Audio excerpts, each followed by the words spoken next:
Hola, buenos días. Mi nombre es José Enrique Izquierdo. Soy responsable del Departamento de Derecho Mercantil, Societario y Concursal en Rodrigo Abogados. Y a las puertas del nuevo año, antes de nada quiero felicitaros el año a todos, quería hablar de la figura del administrador concursal.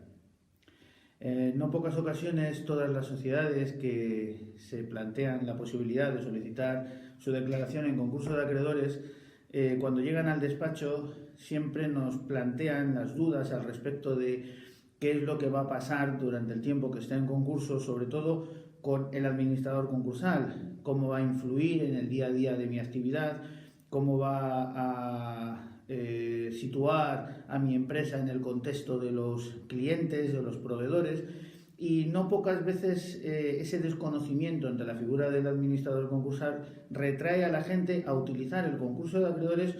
no como un último escollo que hay que atravesar en la liquidación de la sociedad, sino como un instrumento para tratar de sacar la actividad adelante o, en el peor de los casos, liquidarla ordenadamente con la perspectiva puesta en reactivar el negocio de otra manera.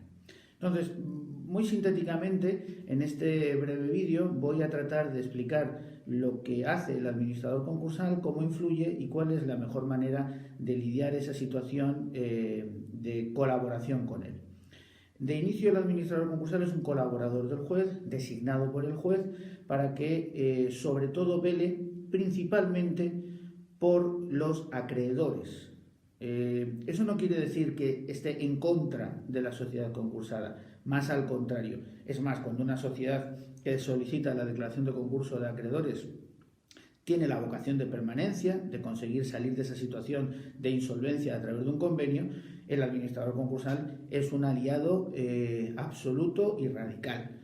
No está en contra del concursado, pero su función principal es velar porque los acreedores puedan ver satisfechos sus derechos, no tanto sus créditos, que habrá que ver eso en función de la masa activa del concurso, pero sí sus derechos, a que todos cobren conforme establece la ley en la proporción que sea necesaria.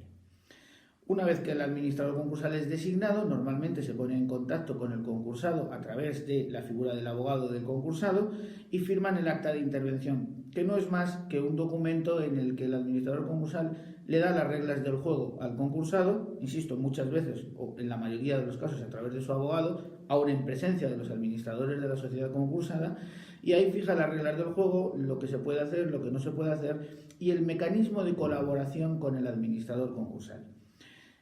A partir de ese acta de intervención, el administrador concursal durante los primeros 2 o 3 meses es verdad que será un poco pesado, solicitará mucha documentación, porque al fin y al cabo tiene que realizar un informe en el que básicamente explique a los que lo quieran conocer, a los acreedores y a los personados en el concurso,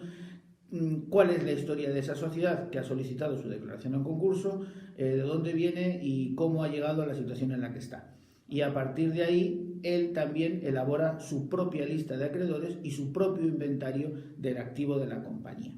Para eso, insisto, al principio el administrador concursal es un duende que está permanentemente llamando, solicitando documentación, solicitando aclaraciones, y ese es el único impasse que dura aproximadamente 3-4 meses en el que el concursado, los administradores de la sociedad concursada, pueden verse más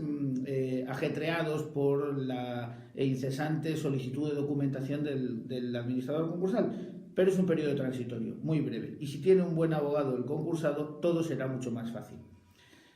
Una vez que la lista de acreedores y el inventario ha sido elaborado por el propio administrador concursal, el administrador concursal lo que velará durante la fase común del concurso es que el patrimonio del concursado no salga de la sociedad, salvo por razones justificadas o establecidas por la ley. Por eso, todos los actos de disposición o de gravamen del activo del concursado deberán recabar la autorización del administrador concursal. Que, insisto, si se ajusta a la legalidad y todo tiene sentido y está dentro de una línea común de actuación, bien porque la sociedad va a conveniar, es decir, quiere mantener su actividad, o bien porque finalmente liquidará, normalmente el administrador concursal esas actuaciones las piensa, las analiza, hay que ir al caso concreto, pero desde luego las autorizaciones no son pocas. Véase, por ejemplo, cuando solicita el concurso de acreedores una persona física, pues lo más habitual es que el administrador concursal autorice los gastos de manutención ordinaria de esa persona física,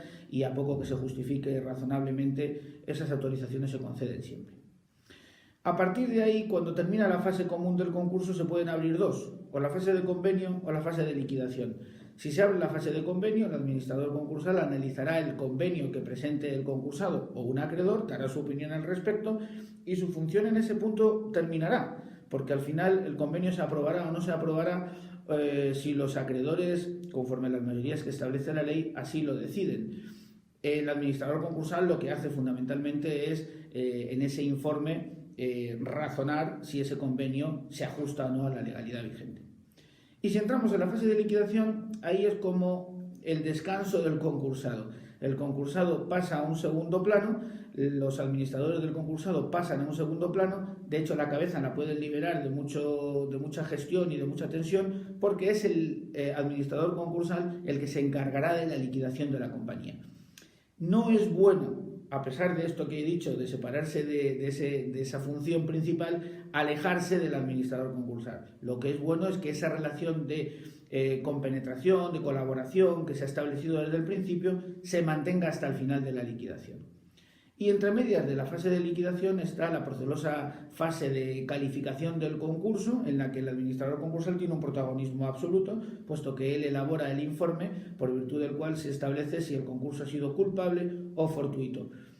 Muy importante, todo basado en las normas que la ley concursal establece para calificar un concurso de culpable o de fortuito. Por lo tanto, el administrador concursal tampoco tiene un amplio margen de actuación. Se tiene que ceñir a esos números clausus y fundamentar que el desarrollo de la situación de insolvencia a la que ha llegado la sociedad concursada ha sido culpa o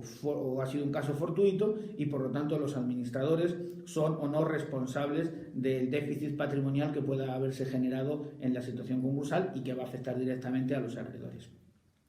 Y una vez que la sección de calificación se ha resuelto y la liquidación ha concluido, evidentemente el concurso se archivará y el administrador concursal dejará de tener las facultades en esa sociedad. No pocas veces la sociedad no se extingue, sino que queda en una especie de limbo en el que no hay activo, puede seguir habiendo pasivo, y los administradores sociales, de hecho, de facto, vuelven a recuperar sus facultades, porque, insisto, una vez que el concurso se archiva, el administrador concursal cesa en sus funciones. Básicamente y sintéticamente, esto es lo que hace un administrador concursal. Si hay una buena colaboración entre la concursada a través de sus abogados y el administrador concursal, el concurso no solamente no tiene por qué dar quebraderos de cabeza, sino que, insisto, puede ser una oportunidad, bien para conveniar, bien para liquidar y retomar el negocio de otra manera, porque a los socios, a los administradores de la sociedad que ha concursado, no se les impide seguir realizando su actividad de otra forma. Esto es todo. Espero que esta cuestión haya quedado claro. Un último matiz,